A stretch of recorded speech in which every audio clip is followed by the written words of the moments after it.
Big ബോസിൻ്റെ live അപ്ഡേറ്റ്സിലേക്ക് പോകാം. നമ്മുടെ അനീഷിനെ കൺവിൻസ് ചെയ്ത് ഷാനവാസ് പാവകളെല്ലാം കൈക്കലാക്കി വെച്ചിരിക്കുകയാണ്. നീ എന്തിനാണ് ഇങ്ങനെ ഗെയിം കളിക്കാതെ പാവയെ സംരക്ഷിച്ചുകൊണ്ട് ഇവിടെ ഇരിക്കുന്നത്? നിനക്ക് നെക്സ്റ്റ് ഇതിൽ പോകണ്ടേ, നിനക്ക് കളിക്കണ്ടേ എന്നൊക്കെ പറഞ്ഞിട്ട് അനീഷിൻ്റെ കയ്യിൽ നിന്ന് നൈസായിട്ട് ഷാനവാസ് മേടിക്കുന്നുണ്ട്. കൂട്ടുകാരനായതുകൊണ്ട് തന്നെ എനിക്കറിയില്ല അനീഷ് എന്ത് വിശ്വസിച്ചാണ് കൊടുക്കുന്നത്. ഷാനവാസ് ചതിക്കോ ഇല്ലയോ എന്നൊന്നും അറിയത്തില്ല. പക്ഷേ ചതിച്ചു കഴിഞ്ഞാൽ അനീഷിന് നെഞ്ച് തകരും. ഇന്നലെയും കണ്ടതാണ്.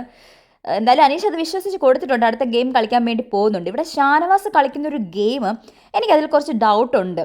കാരണം ഷാനവാസ് ഒരു മൈൻഡ് ഗെയിം കളിക്കുവാണോ? പുറകിലോട്ട് മാറി നിന്ന് അവരുടെ അടുത്ത് അടിയും പിടിയും ഒന്നും ഇടാതെ മാറി നിന്നിട്ട് ഇവരൊക്കെ കൊണ്ടുവയ്ക്കുന്ന പാവ അടിച്ചു മാറ്റലാണോ ഷാനവാസിൻ്റെ ഗെയിം? ഷാനവാസ് അങ്ങനെ ചെയ്യുവാണെങ്കിൽ കുറച്ച് മുന്നേറാനുള്ള സാധ്യത കൂടുതലുണ്ട്. കാരണം കഴിഞ്ഞ ദിവസമാണെങ്കിലും ഒരു ടാസ്കിൽ കുറച്ചൊരു മൈൻഡ് ഗെയിം കളിച്ചു ഷാനവാസ്. മറ്റേ അനുവിനൊക്കെ കൊടുത്തൊരു ടാസ്കിൽ അതിനകത്തുനിന്ന് ഒരു ലൂപ്പ് ഹോൾ ഷാനവാസ് കണ്ടുപിടിച്ചിരുന്നു. ടാസ്കിൽ പറഞ്ഞിരുന്നത് അനുവിൻ്റെ മുഖത്ത് നോക്കി ആരും സംസാരിക്കരുത് എന്നാണ്.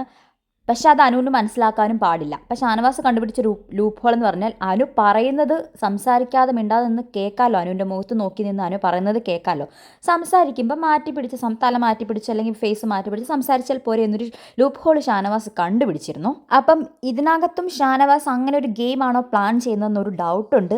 ഈ പറഞ്ഞതുപോലെ പുറകെ നിന്ന് കളിക്കാം, അല്ലെങ്കിൽ അതിനകത്ത് കയറി ഇടപെട്ട് ഓവറാക്കി അടിയും കിട്ടി പിച്ചും കിട്ടി മാന്തും കിട്ടുന്നതിന് പകരം എല്ലാവരും പാവകൾ കൊണ്ട് വെക്കുമ്പോൾ അവരെ കൺവിൻസ് ചെയ്ത് എടുക്കുകയോ അല്ലെങ്കിൽ കട്ടെടുക്കുകയോ മോഷ്ടിക്കുകയോ ചെയ്യാമെന്നൊരു പ്ലാനാണോ ഷാനവാസ് ഇടുന്നതെന്നൊരു ഡൗട്ടുണ്ട്. അങ്ങനെ ഷാനവാസ് ചെയ്യുവാണെങ്കിൽ ഷാനവാസിനെ അപ്രിഷ്യേറ്റ് ചെയ്യേണ്ടി തന്നെ ഇരിക്കുന്നു. ബിക്കോസ് അവിടെ ആരും ചെയ്യാത്ത അല്ലെങ്കിൽ കളിക്കാത്ത അല്ലെങ്കിൽ ഓർക്കാത്ത കൂടി ഒരു പ്ലാനാണ്. നെവീനൊക്കെ ഡയറക്റ്റായിട്ട് പോയിട്ട് അനുമോടെ നിന്ന് പിച്ചിമാന്തി എടുക്കുകയാണ്, അവിടെ അടിപ്രശ്നങ്ങൾ ഉണ്ടാക്കുകയാണ്. ഷാനവാസ് അങ്ങനെ ഒന്നും ഇവിടെ ചെയ്യുന്നില്ല. ഷാനവാസിൻ്റെ പ്ലാൻ എന്താണ്, എങ്ങനെയാണ് മുന്നോട്ട് പോകുന്നത്? ഈ അക്ബർ കിടന്ന് നിലവിളിക്കുന്നില്ലേ, അക്ബറിൻ്റെ പാവകളും ഷാനവാസാണോ മോഷ്ടിക്കുന്നത് എന്നൊക്കെ നമുക്ക് കാണാം. കൂടുതൽ ബിഗ് ബോസ് അപ്ഡേറ്റ്സിനായിട്ട് എല്ലാവരും ചാനൽ ഒന്ന് സബ്സ്ക്രൈബ് ചെയ്തേക്കണേ.